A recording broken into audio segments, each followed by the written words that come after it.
Okay, so I might first introduce Blair Turner over here, best mortgage broker in Hobart, in my view. And if you could just tell us, Blair, about your business, where how long you've been doing the, mortgage broking for, Yep. and things like that. That'd be really good. Yeah, so Blair Turner from the Premium Business Group. I've been there for 10 years. Previous to that, I was with NAB for 12 years, and previous to that to Trust Bank. So pretty much as soon as I left school, I was in banking and have been there ever since. With the mortgage broking side of things, last 10 years, at the NAB, I could see that with technology coming into play, people weren't going to branches, people didn't have that ability to talk to bank managers and things like that. So they're asking their parents, accountants, financial planners, conveyancers, where do I get a mortgage from? Or how do I get a loan? So that's where the mortgage broking, for me, really took off, because I do enjoy talking to the people and doing the deals. So that's where I am. Yeah, no, that's really good, Blair. And just to get your perspective on, I guess, what's happened in the last quarter, October, November, December 2022, and broadly in across the whole year. Did you see a drop off of loans? Obviously, rates have gone up now 9 times. With a little break there in between Christmas. But this whole concept of a mortgage cliff, do you think there's any validity in that? Is there something, in your view, I know there's no answer to this, is there something to worry about, at all? There's 2 steps to it, I guess. The first one is that banks always have a buffer. So 3 years ago, when loans were being taken out, even though they were at 2%, the buffer was still at 3% plus, which meant the bank was taking the 5% interest rate. As of today, we're probably at that 5% mark now.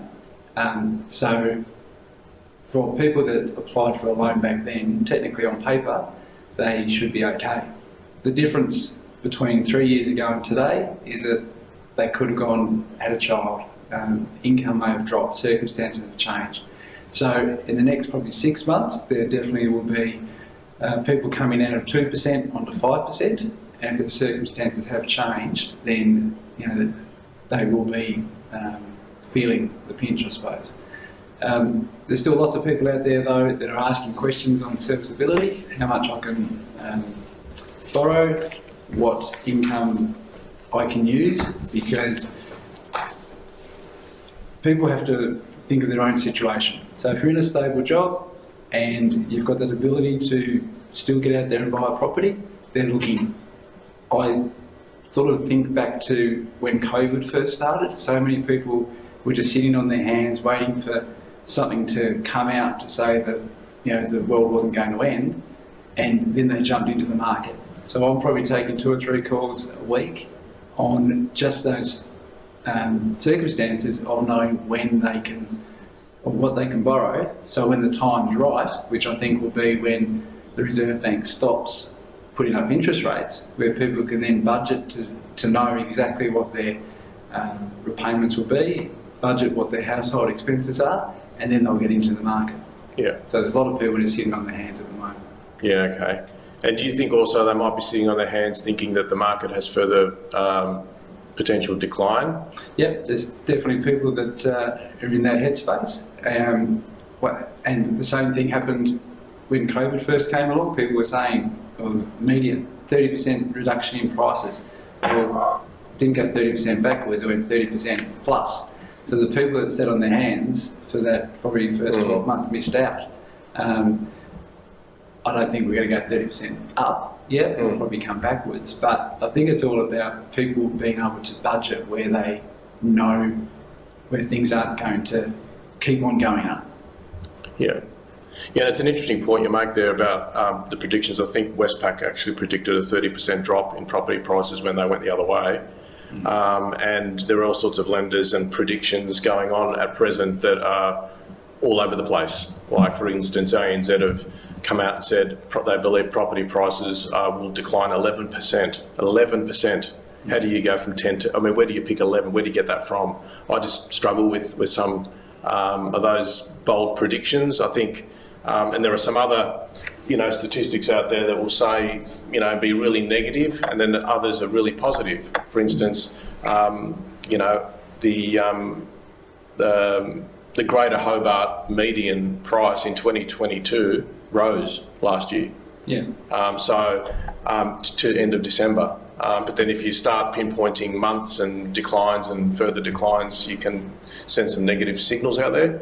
If I can just Go. concur, It's Kyle. I would say, no one knows what's going to happen tomorrow. And we always get predictions or updates, so to speak. And at the moment, it just does really seem to be a massive divergence amongst the various predictions that are out there. They're not consistent and they are very broad. And you do wonder sometimes what are the assumptions that go into that, and where is that number of 11% come from exactly. But they are very different predictions from a lot of different sources at the minute. Yes, that's right. Yeah, and that's it is interesting, and I think that as you've said, people need to really look at their, I guess, objectives and long-term planning. I often get, as a real estate agent, people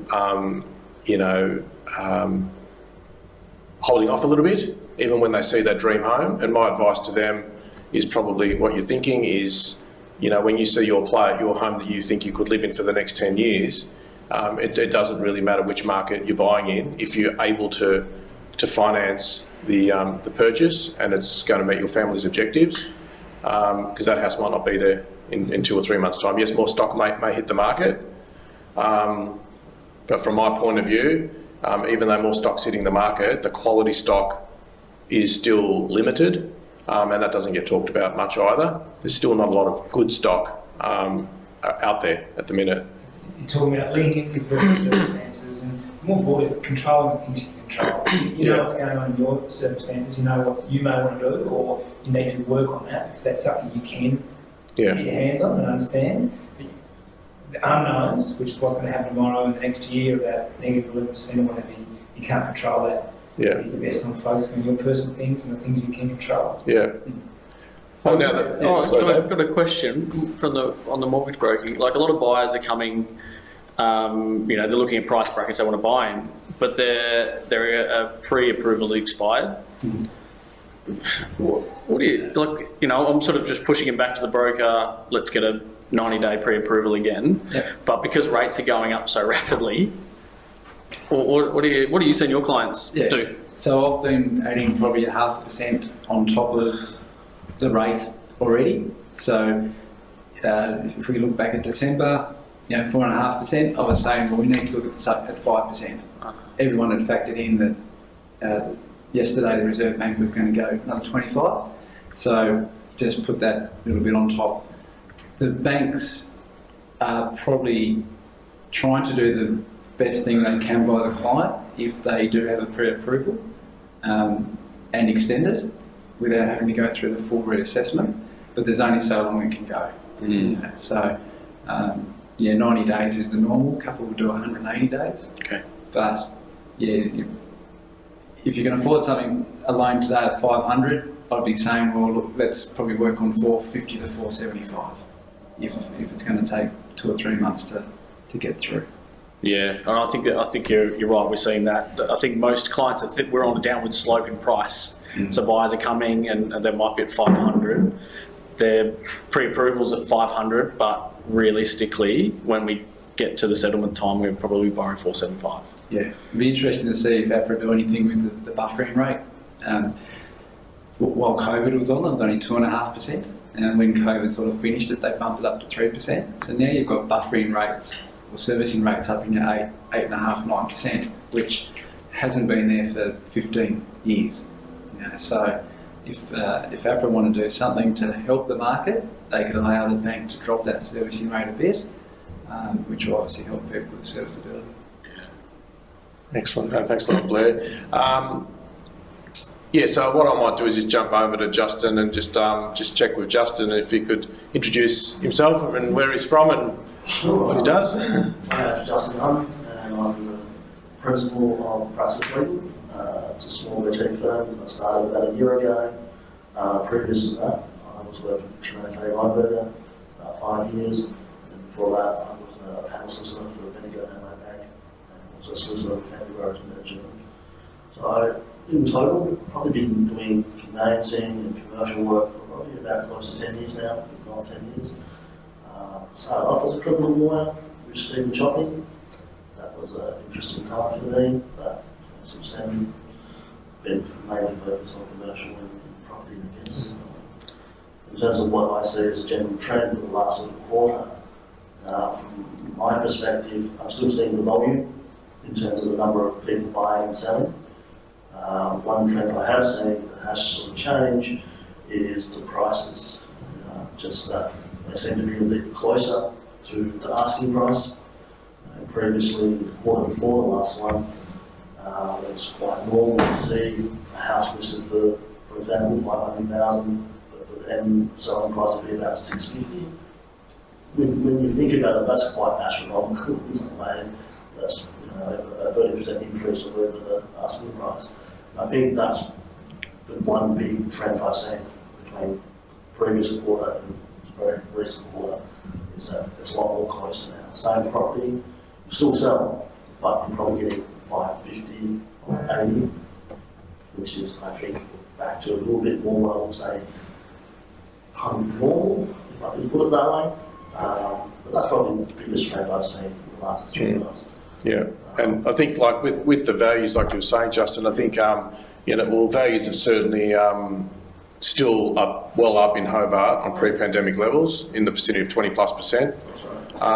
And we're sort of like, if you want to call it, we're sort of more heading toward a normal sort of market in terms of normal interest rates, normal values, and people are starting, or the beginnings of an adjustment. I think the way I put it, closer to everyone's expectations, that obviously when you list the property at a certain price, on the selling side, you are only expecting to get something around that price.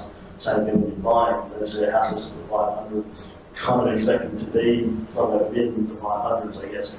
So I think now the market's turned that way. I think, yeah, it's not a negative, and I certainly don't share such a negative outlook as some others would.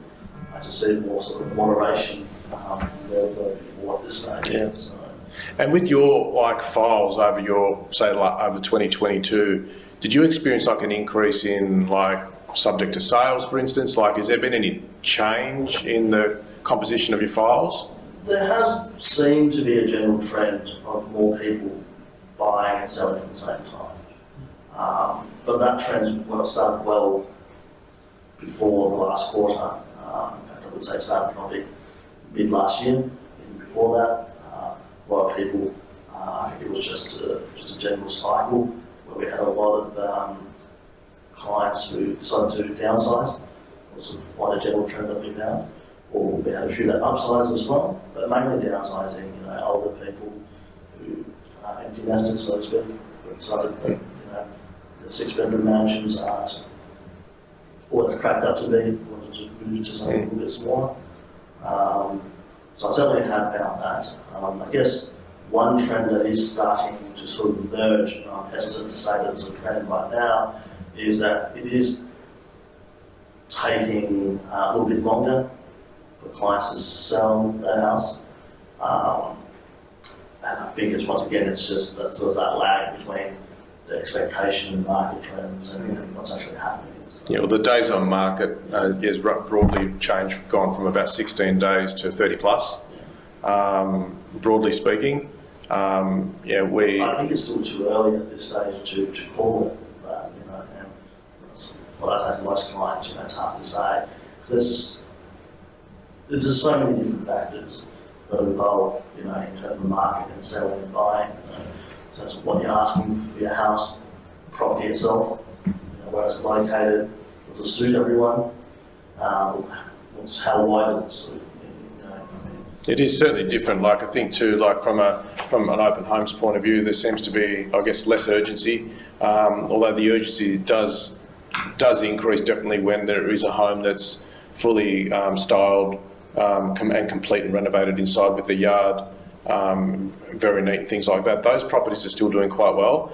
We're finding that the properties that require work pretty much struggle, and with more days on market, as we know, the a downward pressure on price follows typically. In a hot market, everything walks out the door, but it's so important for people to get their properties right on sale, and their expectations shouldn't be too high when their properties aren't, in a saleable sort of state. Just to check, I've got one for you. Have you seen, as me representing buyers, we're using a lot of terms now in our contracts? I have seen more terms, Yeah. and I have seen vendors be a little bit more willing to accept them, which is good, within reason. But it's good to let us in that conversation. I always think it should be, bargaining power should be 50-50 in the ideal world. Now, in reality, it hasn't been like that for quite a while, in bargaining power. So it has shifted slightly at this stage towards the purchaser, which is good. But I have also seen some purchasers take it just a little bit too far. The good one is had some clients call thinking they can offer under the asking price. I'm not sure we're at that stage yet. I think we're still far off from that stage yet. Once again, depending on the property.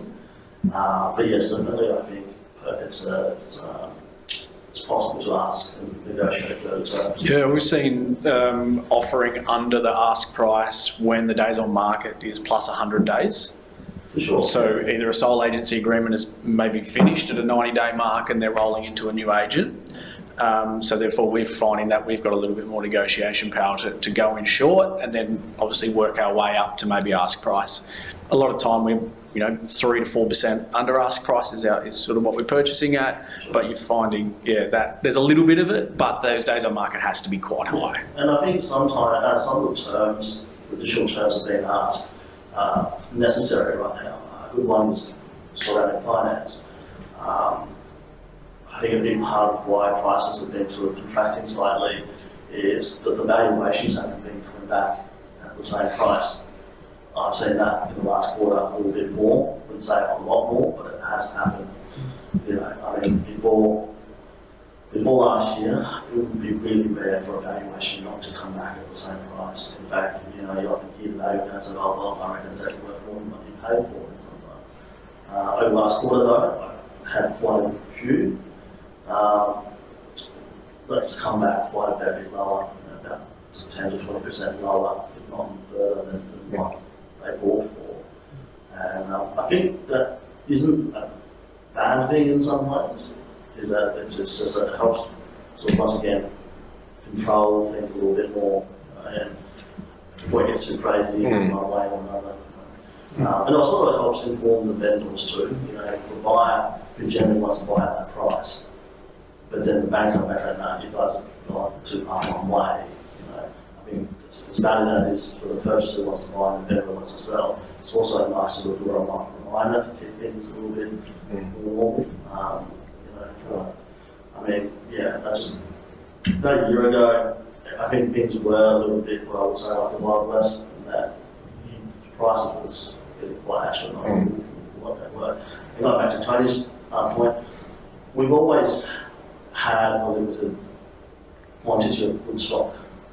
And I think what made it more scary in the Tasmanian market when I see it is that there was a lot of stock which I wouldn't say was quality stock, but they were still flying off the shelf at quite high prices. I think that sort of dissipated over the last year. I've already started to see that. Yeah. Around the outer suburbs, that are taking a slightly longer sell and a slightly more moderated prices. Yeah, it is very interesting. With that in mind, that yields are also increasing a fair bit as well, and that's starting to become a bit attractive to some investors, and they're starting to prick their ears up, so to speak, at the moment. Not quite diving in yet, because the investor market dropped about 30% last year, as did the first home buyer market. Anyway, saying all that, just going back to Kyle, if Kyle, you could introduce your business and your perspective on things in relation to whether conversations are coming through with your clients about, Kyle, should I buy another property? Should I sell my property? Is that conversation coming through a bit more? Sure, so to start with, introduce myself, Kyle Brown. My business is Kyle Brown Wealth Management. financial planning. That business has been around since May 2017. I've been financial planning and in the industry since 2006, 2007. And it's a relatively small business. It's myself as lead private client advisor, one other associate advisor, and then 2 support staff. We work with a broad spectrum of clients. It's largely pre-retirees, but there's also retirees as well. And then young accumulators, which is young families, 30 to 40-year-old age mark, that are at the start of this journey, as opposed to pre-retirees who are further down the journey. And so we field, in terms of trends at the moment, we field different questions from the different client segments that we provide advice and support to. Whether there are differing trends at the minute is not largely what we're seeing. What's driving our clients' inquiries or objectives, goals and things they want to achieve is the stage of life they're in, and not directly property related, but just lifestyle related. We've got a lot of people that are at pre-retiree stage that are talking about lining everything up to retire. That's probably the biggest trend for us at the minute, and that has been growing. And there's certainly been a groundswell of it over the last, almost over the last decade. The percentage of people approaching retirement is increasing for us, and their inquiries are largely based around their circumstances, but it's about downsizing. I don't mean necessarily downsizing their home to a smaller home, but downsizing their circumstances. And those that have investment properties are really pondering whether we keep them or whether we rationalise our circumstances down a little bit. And that commonly links to potentially keeping that strategy primarily in their mind, but deferring it to just after retirement. And that's a bit of a trend at the moment, which is interesting given that rents seem to be so solid and there seems to be a good floor underneath them. And the statistics, I'm an expert in the property market statistics, but it appears that rents keep going up. But for us, it's people are talking about scaling down their investment properties and realising some significant profits, growth that they've experienced over the years. Even those that haven't held them for that long have had some pretty real returns on the capital side of things that they're going to realise in the near term. So I guess that's the biggest trend for us, because that's the biggest segment we're seeing at the moment, is the pre-retirees. For the younger accumulators, people that are working hard, got young families, they're having success at their career, got good incomes, it's largely about they bought their first home, and they've got their big chunky mortgage, and they're just getting their family set up and working around that. Not a lot of inquiry there about it's getting more investment properties and those sort of things, albeit it may be very attractive at the minute with rents the way they are. What's your take on, no doubt, each of us, we read a lot of financial press and things like that. What's your take on what you think might pan out over this year? I guess from a broader economy point of view, and maybe a local view. Do you have any opinions on that? Interesting you asked that. You said locally as well, because I definitely would have answered both in terms of broadly and locally. Locally, it does genuinely feel like we are fortunate to a degree. We appear to be in a good position in Hobart, in Tasmania. We seem to have lifestyle things to offer. We've got good demand for people who want to live here, and we've got tourism seems to be never ending as well, which does genuinely appear to have a positive impact on the local economy. Broadly, again, I'm not an expert, and I do with my bet that what's going to happen tomorrow is just as good as the next person's. But canvassing the research providers that are credible and that we rely upon, everything comes back to, at the moment it seems, what will inflation do? Because that will be the trigger for what interest rates do, and what will interest rates do seems to be the trigger for the broader economy. Usually you'd have an employment caveat there as well, but that just seems to be consistently across a range of economists and forecast providers and research providers, that the employment side of things seems to be, that box is ticked. There appears to be confidence amongst most of the major research providers and economists that unemployment is low and employment opportunities are high, and that appears to be likely to continue, or the House view or the consensus, if you like. Globally, they're talking about mainly large tech companies downsizing their workforce somewhat. However, that's also a headline news story, opposed to if you broadly go back a few years, these larger companies that may be reducing headcount a little bit at the moment, they've massively ramped up headcount over the last 3 to 5 years. So they might have employed, who knows, 100,000 people in 5 years. Yes, they're laying off, they're looking to lay off 10,000 this year. In context of the medium term looking back, that's not that big a deal. But talking about unemployment, it's not really Tasmania and potentially not broadly Australia. So it would seem that employment's going to remain robust, and that ties with my experiences in business and dealing with pre-retirees.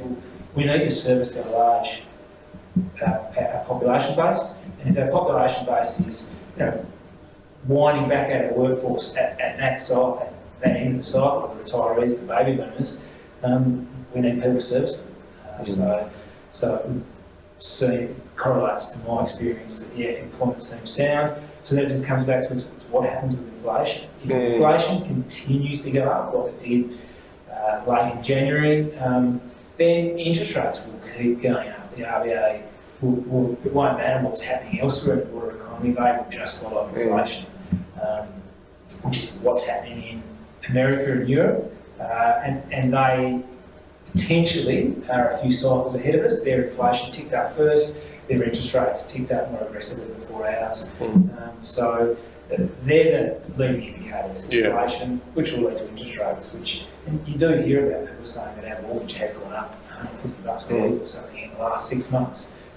People keep saying that, they're going to have less money to spend on discretionary items.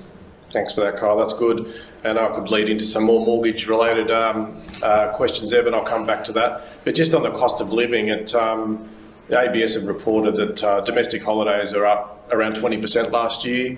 Pet products up 19%, new houses 18%, gas up 17%, bread and fruit 13%. And the areas where there's been close to no change include childcare, books, childcare, fees, what else? Telecommunications, just to name a few, pharmaceuticals. So there are many areas that haven't really changed. We are starting to experience cost of fruit and veg dropping, so we hope that inflation will be under control broadly very shortly. But just on come over now to Albert at Parker Accounting, and he will introduce himself in a second. We had an interesting chat earlier on, but we've got also an influx of around 200,000 migrants coming into the country this year. So that's going to cause all sorts of pressures on the economy, on rentals in particular. But Albert, just if you can introduce yourself and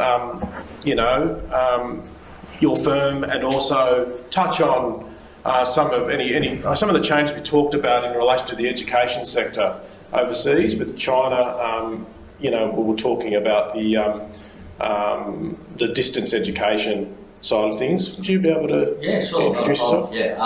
My name is Albert Hall. I started business with my partner Jason back in Launceston probably 12 years ago, and I relocated from Launceston to Hobart maybe 12 years ago.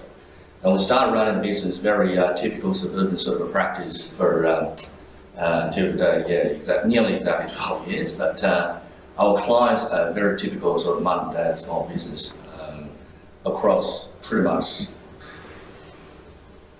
I wouldn't say all, but the majority of the industry here in Hobart, or in Tasmania.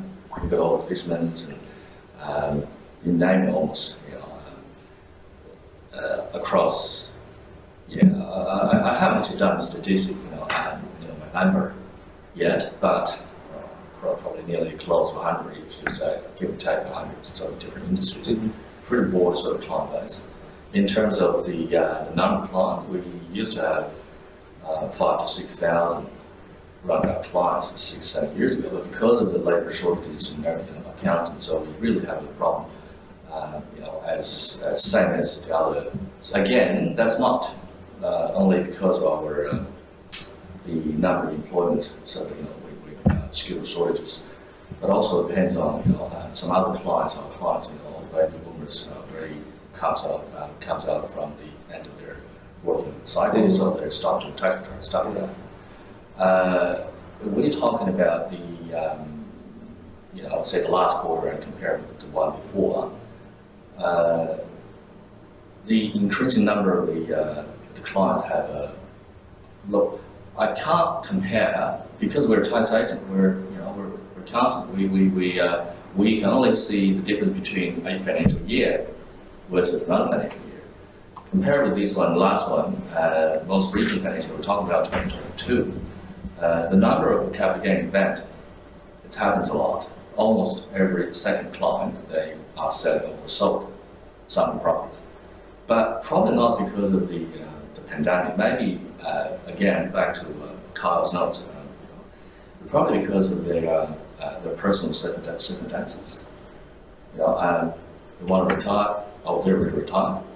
They want to cash in, they want to enjoy it, because of this is probably the third year that we're into the pandemic. So a lot of people think, okay, we're fine, we can travel because the restriction of all the other countries are probably lifted, apart from a few Asian countries. So they think, okay, the life will probably get back to normal. Nobody care about COVID-19 or virus anymore. So I think finally they can, travel around the world, tick all the boxes, keep buckets pop, at least as many as possible. So that's why they cashed in. I can see some other, yes, a lot of downsizings, or family sort of mum and dad think, okay, because the pandemic does change people's sort of mindsets. And they think, okay, because initially a lot of people think, what are we going to do? We're going to die, or we're going to die, or we're going to, life is such a short period of time. And people think, okay, we're going to enjoy that. Or I would say, look, instead of waiting until their mum and dad pass away, and therefore they give the, put all assets through the inheritance or give to their next generation, and say, well, might as well to help them out. So these are the main reasons that I can personally identify over the last probably 6 months to now, from the beginning of July last year till now. Still, a lot of the returns that I actually were jammed or can't finished is majority of the time because of the have capital gain back, and yet the clients didn't actually bring in enough information. And also need a bit of cooperation with third party, say some of the valuations and values, because in order to do a tax return, we need a value the property because they're gifting property to their friends or relatives, and yet they didn't have the value. So yeah, they're quite interesting because a lot of my clients is real estate agents of valuation sufficient. They say, well, that's technically speaking, we need a resident valuer's valuation report. We don't have a lot of valuers in Tasmania. There's only, I know maybe 2 or 3 firms, but they're all really busy because they all either take the bank's work, because the banks are we've got value before the bank will lend them any money, and yeah, things like that. So these sort of skill shortages, information flow wasn't actually smooth enough, and this is across the board. All sorts of industry, we require additional support from the other some professionals along the line because of the information wasn't available. So that's why it caused a problem in our industry. Yeah. Oh, that's interesting. The other thing, sorry. Yeah, the other thing is, just asked. Yes, the education sector. Yes, we can feel it. They're coming back, and also fueled by.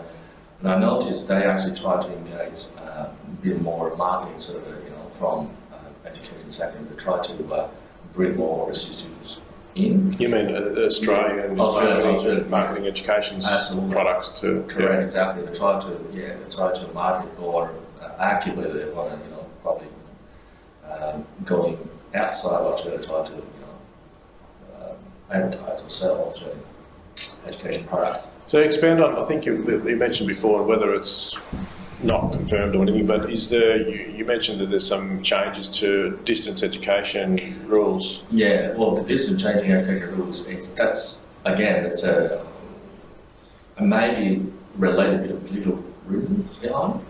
The Chinese government problem. It's not China government. One of the biggest government agencies in China, and they made a statement maybe about a week ago. They stopped endorsing any sort of distant learning courses that are offered overseas, not limited to Australia, but that's actually pushed nearly 50,000 Chinese students back, physically have to go back to Australia. Unlike previously when the pandemic started, no one can in and out to Australia or China. But things changed. Even all the good thing is, I think, from another point, because the Chinese government they lifted all those restrictions a few months ago. So back, a lot of people already experienced personal experience of COVID-19, what COVID-19 feels like or looks like. So and that's why actually, and I think there's removed a lot of fear from the population in general in China. So that's why they're quite happy to jump the line fly over. It took them a while though, I guess, but it's, exactly. the policies were pretty firm at the time. Yes, absolutely. Yeah. Oh, thanks for that, Albert. I've got one. On your tax returns from clients who own property and investing in property, are you seeing them more negative gearing or there's positive cash flow? Positive cash flow, or probably neutral at least. Yeah, exactly. Not so much negative gearing as a result for the last probably nearly 2 years. Well, it still does every now and then, either one out of 50 or 100. Yeah, very good in terms of percentage of negative gearing. So the result is nearly gone, I think, personally. Just personal experiences. The reason why is negative gearing really only works from my personal, from tax point of view. They only works for a very high income owner, and yet they are probably speculating the property value in a short period of time. Otherwise, it doesn't work like that. A lot of people have a wrong perception around negative gearing, saying, negative gearing, great, it's getting out of tax. No, it's just purely just reduce the tax income, and therefore you pay less percentage of the rates. That's all. I just thought my personal interest, I did a bit of statistics myself, did a bit of calculation myself. Across the board, maybe if you had a property for, let's say, 20 or 25 or 30 years, if you think about negative gearing all the way, so the return on the property is not that high at all. It's only 2%, 3% if you're lucky enough. You mean like per annum? Yeah, and just average out.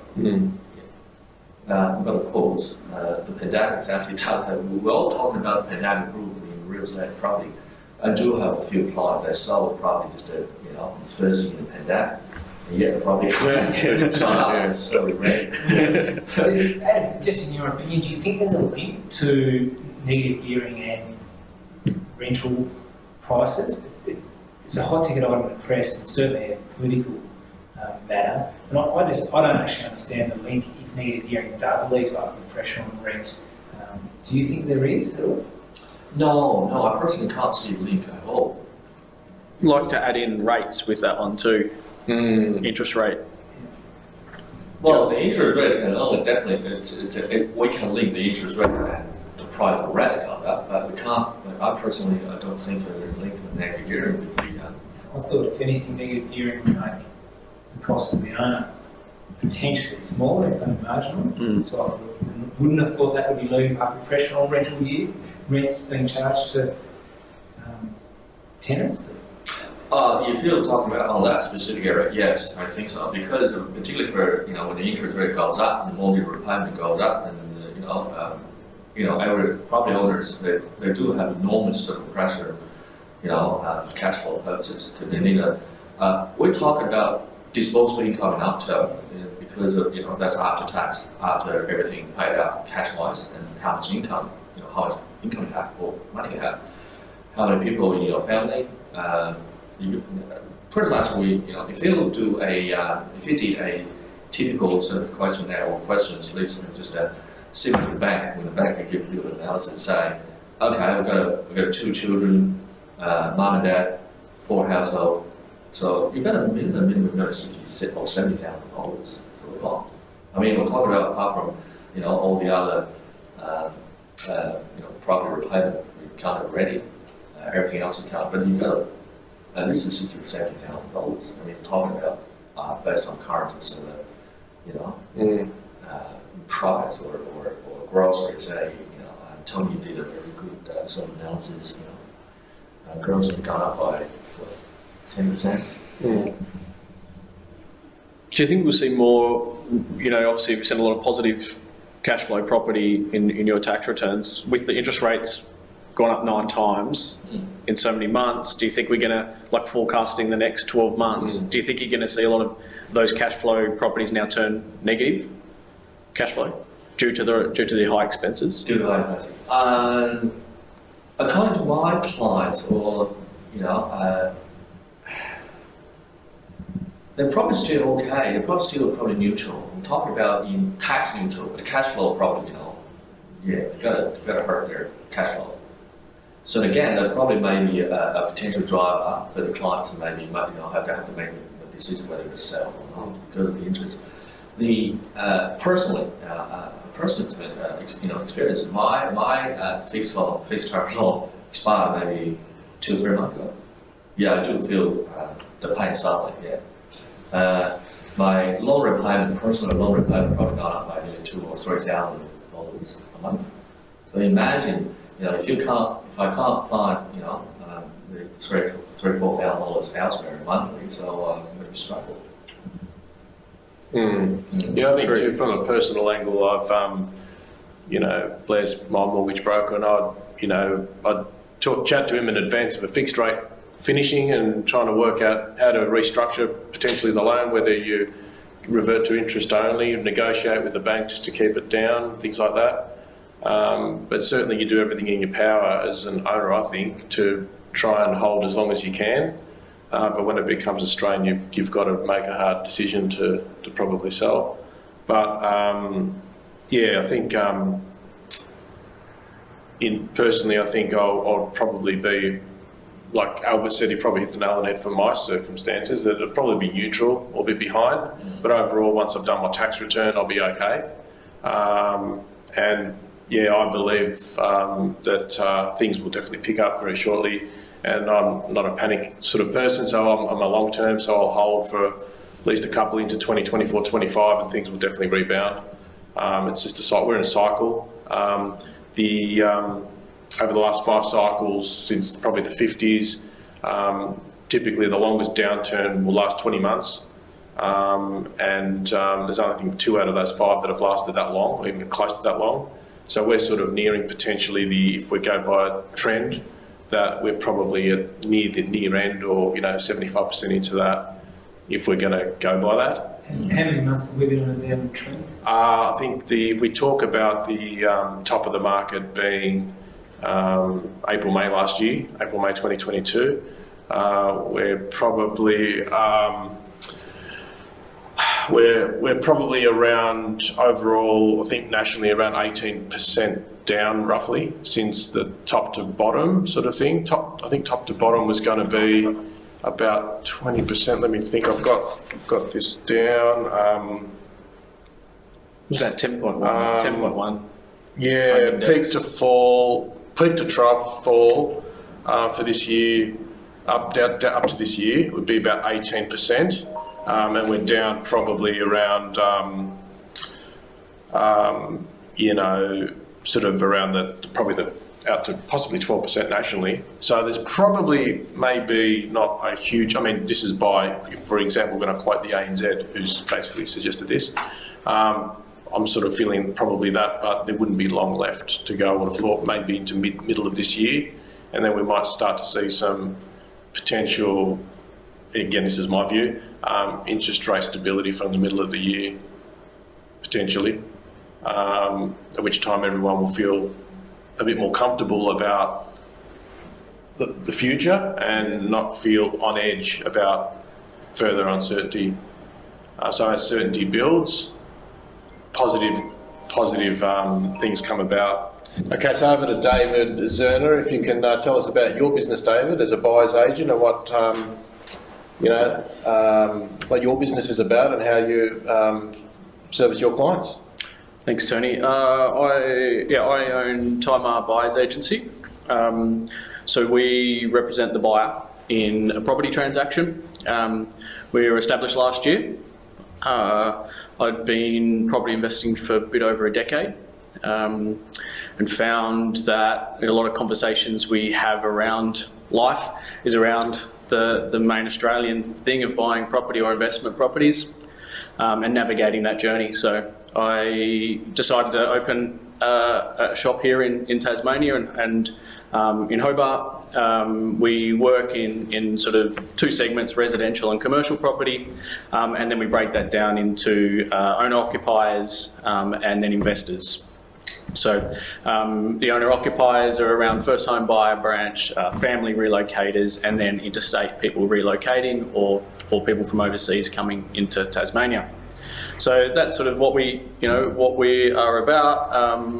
I suppose from a property investing, I was really passionate about. You can create great wealth through property. You can, it can be passive or it can be an active investment. And so being able to be a touch point for a client with experts and sort of really good negotiation skills, and we complete all due diligence for each purchase we do. Currently, we're buying in 3 states. Around Australia, and some of them we are representing people in Queensland for their own occupiers. We have really good relationships with agents. Tony, I included, in Hobart here, and then throughout the states as well. So we're in Queensland and WA, a little bit in Victoria, and then in Tasmania at the moment. So yeah, that's sort of what I do. I think when I look back at 2022 and what did that present from, I suppose, 2 facets. We have to look at sort of owner-occupier and investor, because they're 2 different hats that a lot of people wear. If we look at the investor, and then in my role as a buyer's agent, it was a bit of FOMO coming out of the back end of 21. And we're seeing good capital growth, good cash flow in properties, and everyone wanting to invest. We had low rates at that stage, so a lot of clients were wanting to come on board and develop a large portfolio of investment properties and that type of thing. Getting access to stock was the problem in those periods, and that was the challenge we had at the start of 2022, because there wasn't investor grade stock. And it was similar to what Justin said. There were very low grade properties for sale, and with low metrics, in locations which might have high socioeconomic housing or government housing, which doesn't have good capital growth, long projections. So that was a really big challenge in 2022. And then obviously mid-year, when the rates hit, serviceability dropped. We saw quite a bit of a slowdown. We had about 10 weeks of zero investor inquiry. It's just nothing, and that was through that sort of mid-September to mid-November. They just non-existent. I think they were just waiting and looking and understanding what the market. If you look at the owner-occupier side of things, we create a brief for each client. So, it's a very detailed brief, and we work through exactly what they want, from price to bedrooms to locations, and we break the locations down into street level to make sure we optimise exactly what they want. Again, it came back to very little good quality stock for owner occupiers. So then we had to look at secondary and third locations for them at the start of 2022. As that got into the back half of the year, even with the rate increases, we started to locate really good quality stock, but we had to be really quick off the mark and offer in some pretty strong prices to get those properties if it's a quality. So that's what we saw. I was buying in a couple of states quite extensively, Queensland and Tasmania, and you could sort of see that Queensland dropped quicker than Tasmania. So we'll be able to negotiate below market value in Queensland, where in Tasmania we couldn't. Like even the agents wouldn't accept my offer; they wouldn't accept any terms. I'd be, unconditional nearly, from the outset, and I'm 5-10% over. Where in Queensland we could come, 5% under, and then negotiate our way back up. So we probably saw that change happen in probably October last year in Queensland, where we're seeing that now in Tasmania. So we're a bit of I think Hobart in general, has got such a buoyancy to come due to the infrastructure programs that are coming in more so than anything else. But yeah, that owner occupier. They're probably the two challenges. The owner occupier challenge coming in late in the year were the people who couldn't buy at the front half of 22 because of FOMO, low selection, no representation as well. They've been trying to do it on their own. They've been doing it for 10, 12 weeks, every Saturday trying to go to an open home. Then the rates increased, so then they got scared. And now I had to, January was my January just gone was my number one largest month inquiry. And I did the same, 3/4 of the volume in the last 2 weeks of December. So the volume of owner occupiers wanting to buy in the last 2 weeks of December just gone was extraordinary. And they didn't want to buy in a month, they wanted to buy today. Because they had gone through 8 interest rate rises. They'd obviously redone their personal budget. They knew what they could afford. They had the pre-approval and they wanted to go. So, that was pretty exciting now, and I can see it on the ground, like boots on the ground at open homes. There's minimum 10 groups at a good quality home. So I think that from a buyer's perspective, they're buoyant, they understand what's happening. If anything, I do hear, majority of my clients are either one end, so they're, downsizers, as seems to be a trend in the room, or they're sort of 25 to 40, sort of looking for that next home, first home bracket. So, they've either been through one of these cycles before, if they're downsizing and they're comfortable and they're just happy to go with it, or they've maybe had the advice from the parents about one of these cycles, so they're still comfortable. So I can see, if we've got the crystal ball out and we can rub the top of it, I think we'll just mellow out for the rest of the year. We'll have a good spring selling season. Buyers will be just prevalent in the marketplace.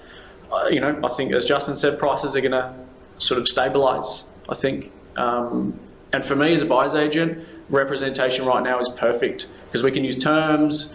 We've got a bit more stabilised in lending, I think, as well, which makes buyers more confident. Thanks for that, David. That's really good insight. Lastly, I might introduce myself. So I'm Tony Dion, Senior Property Consultant at Trusma Property. So I've been selling now for around 6 years, been in the industry since 2011, previously at Elders Brown and Banks, one of the longest serving agencies at the time, working as a mortgage broker, working alongside directly with agents, and have learnt a lot since then.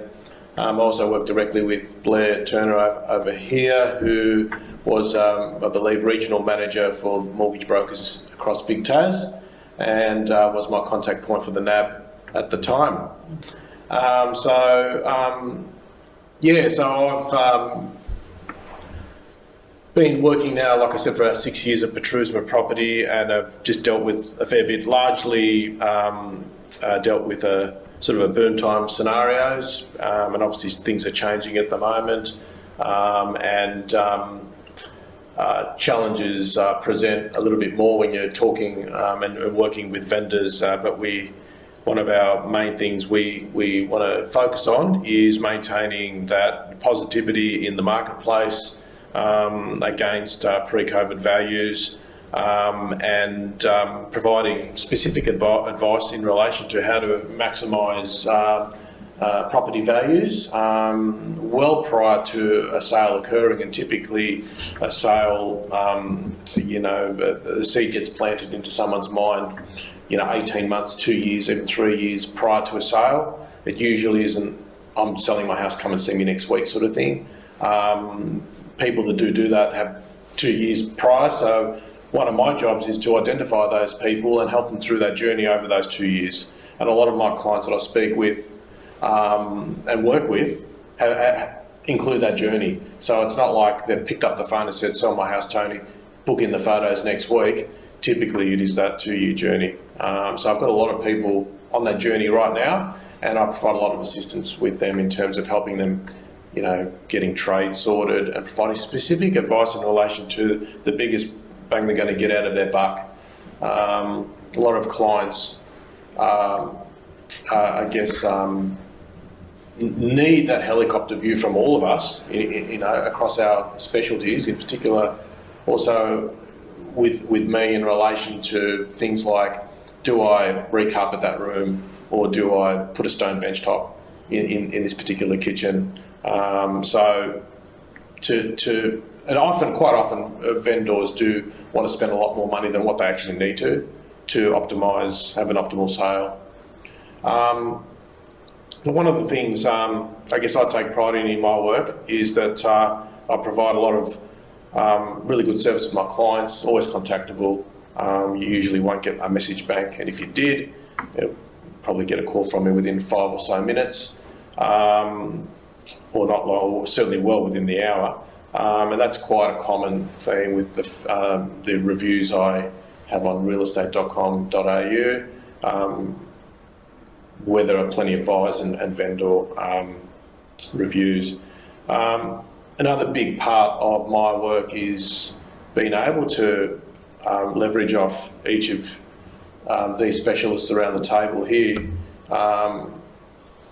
At any point in time, I pick up the phone, I call these guys, 90% of the time I'll get them on the phone. So when I'm sitting with a client on a Saturday and I need a specialist legal clause in a contract and the client needs assistance, Justin's my man. He'll be picking that phone up and helping me out and my clients, and we can get a service above and beyond the norm in Hobart. Same when I list a new property and I send it off to David, and David has a couple of buyers ready to go and wants to inspect the property, and similar to someone who wants to seek finance through their lender, specific lender on a contract of sale, and refer on to Blair Turner to ensure that they are getting the right deal for themselves, and also to ensure that that lender is able to lend on that particular security. Also, from an Albert's point of view, an accounting point of view, I get so many questions about capital gains tax. Tony, I've lived in my house for the last 2 years. I'm selling it. I want to rent it. So I'm not selling it. I want to rent it out for a couple of years. Now, when I sell it, do I pay capital gains tax? Call Albert up. Albert's able to assist that client. I'm not going to get into the tax advice right now, but yeah, I can get that sort of advice off him pretty quickly as well. Similar with Kyle, I often get older clients who are at the tail end of their careers and looking at full retirement, and they will quite often ask me about, oh, Tony, what do I do? Can I put in proceeds of my sale into super? What are the limits, etc.? Again, something I can't advise on, straight on to Kyle, and Kyle can service and is able and is there for me, for my clients. So my clients basically getting all you guys, all the advice I give. I just don't flick a phone number off and say, see you later. I genuinely help my vendors and my purchasers to ensure a smooth transaction, and one that's professional, has high integrity, and is well informed. You know, we're all have done our time in the education sector. We've all been to uni. We've all done our thing. We've all got lots of experience, and it's that experience that people buy into when they select us. And I think that's really important, and my clients are certainly feeling that through the review platforms. It certainly shows. Yeah, so I'm really excited about the future of the marketplace, and obviously we had to go through this time that we're going through with post-COVID. I always thought that when COVID kicked in and the world economies were closing each day and they were shut down, I just could not believe how serious that was going to be for the coming years, personally, for economies to shut down and the lag of everything, and then shut down for days and weeks and months. And we're feeling it at the moment, but I think we're probably well into addressing some of those lags and the issues that have arisen from that, including skill shortages and materials cost increases and all the flow-on effects. But we are living in exciting times, but it's largely, I think, a period we need to go through, and it's a cycle, and we should come out of that very shortly. And I think the stock levels will definitely rise in the coming couple of months, but I'll always come back down to what we have touched on it. The quality stock is still lacking in the marketplace. So I thank all you guys for attending today. The next quarterly meeting, we will be touching on more specific items across each of our areas. We could be talking about this stuff all day long, but certainly for the first quarterly meeting, we just wanted to get out there and introduce ourselves, and looking forward to getting stuck into the next one. And I wish everyone all the best in the next quarter. We'll chat then.